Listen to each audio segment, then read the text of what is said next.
جماعت مولای زمان یا حلی مدد ماش مذهبند مقصد اساسی هر مرید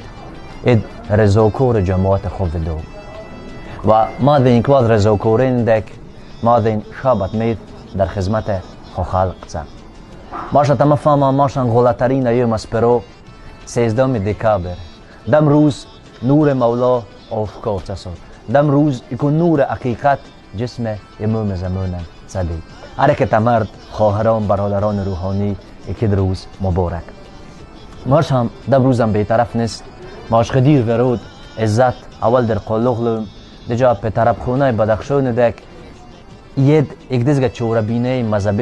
مذهبیت فرنگی نگزن ماشان پدو چه مافلین دک واد این بی پولت صفت بخاطر خوشی جماعت ماشان اکی چوره که ده فکر قطع 13 دکابر تا پدو کنین تشکیل یا بی پول ماشه خط وروده خلوق بسولم ماش وروده را روز اگلش پمیره ما بکتا چوره کنین سی نظر واده کم روز این خودت زوگ چی غلا مردی نگه و در دوره دک بخاطر یموم برحق و امروز قریب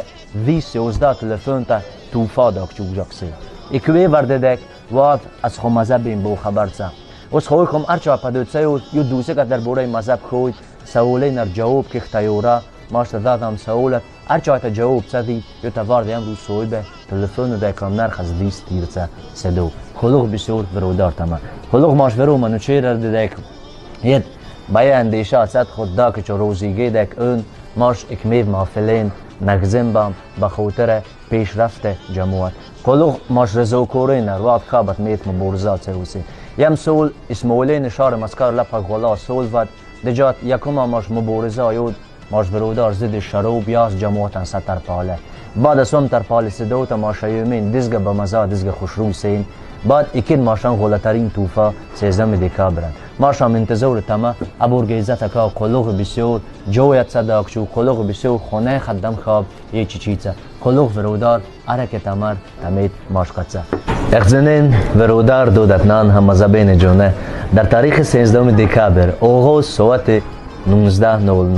طرف خونه شوم